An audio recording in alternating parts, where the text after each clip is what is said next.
যে এই যে মেশিনগুলো কেনা হলো, দুটো মেশিন এখানে ড্যামেজ হয়ে পড়ে আছে দেখা যায়, কিভাবে ভেহিকলসগুলোকে ফেলে রেখে কি করা হচ্ছে ঠিক বোঝা যাচ্ছে না। তাহলে কেনাই বা হলো কেন?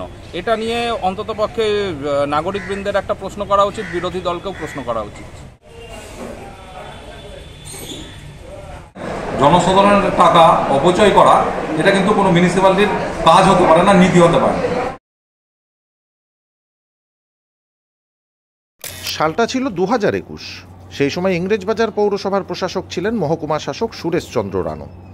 শহর পরিষ্কার পরিচ্ছন্ন রাখার জন্য সেই সময় 5 লক্ষ টাকা ব্যয়ে আধা স্বয়ংক্রিয় রাস্তা সাফাইয়ের মেশিন ক্রয় করা হয়। ঘটা করে উদ্বোধনের পর শহর পরিষ্কারের কাজে লাগানো হয়েছিল আধা স্বয়ংক্রিয় রাস্তা সাফাইয়ের এই মেশিন দুটি। কিন্তু বর্তমানে এই দুটো মেশিন অকেজো অবস্থায় পড়ে রয়েছে।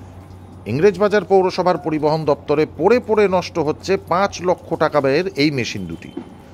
সংশ্লিষ্ট পৌরসভার পরিবহন দপ্তরের দুই প্রান্তে ছড়িয়ে ছিটিয়ে একাধিক টুকরো অবস্থায় বর্তমানে জং ধরতে বসেছে এই মেশিন দুটি। আর এই নিয়ে শুরু হয়েছে বিতর্ক। পৌরসভার বিরোধী দলনেতা অম্লান ভাদুরী অভিযোগ করেন, তৃণমূলের সরকারের আমলে আমরা দেখছি পৌরসভায় একবার প্রশাসক বসছে, একবার চেয়ারম্যান বসছে, ফলে স্বভাবতই এক একজন এক এক রকম পরিকল্পনা করে কাজ করছে। আমরা দেখলাম প্রশাসক থাকার সময় দুটি ঝাড়ুর মেশিন কেনা হয়েছিল, আজকে সেই মেশিন দুটি অকেজো হয়ে পড়ে রয়েছে।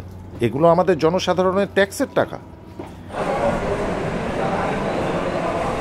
তৃণমূলের সরকারের আমলে আমরা দেখছি ইংলিশবাজার মিউনিসিপ্যালিটিতে একবার প্রশাসক বসছে, একবার চেয়ারম্যান বসছে এবং এক একজন এক এক রকম পরিকল্পনা করে কাজ করছে। এর ফলে আমরা দেখলাম দুটো ঝাড়ুর মেশিন কিনা হলো, যখন প্রশাসক ছিল সেই ঝাড়ুর মেশিন দুটো আজকে অকেজো হয়ে পড়ে আছে। এগুলো আমাদের জনসাধারণের ট্যাক্সের টাকা, এই টাকা থেকে এইগুলো কেনা হয়েছে, আর এইগুলোর এবার পরিচর্যা নাই, স্বাভাবিকভাবে অপচয় হচ্ছে।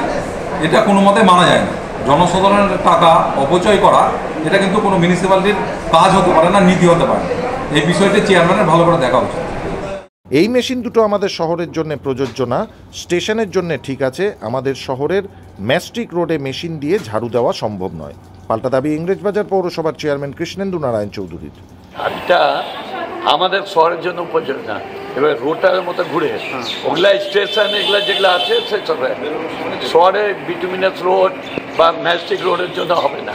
সেই সময় টাকা অপচয় করা হয়েছিল, কিনে নিয়েছেন উনি, কেউ হয়তো ওনাকে সাজেশন দিয়েছেন, কিনে নিয়েছেন, কিন্তু ওগুলো হচ্ছে এইগুলো ক্লিন করার জন্য যত সুবিধা ওইখানে ক্লিন করার সুবিধা এমনি রাস্তা, ওইটাকে আমরা অন্য কনসেপ্টে আনছি। জনগণের ট্যাক্সের টাকা দিয়েই কেনা হয়েছিল মেশিন দুটি, এখন অকেজো অবস্থায় পড়ে রয়েছে। তাহলে কেনাই বা হলো কেন, প্রশ্ন তুলেছেন পৌর নাগরিকরা।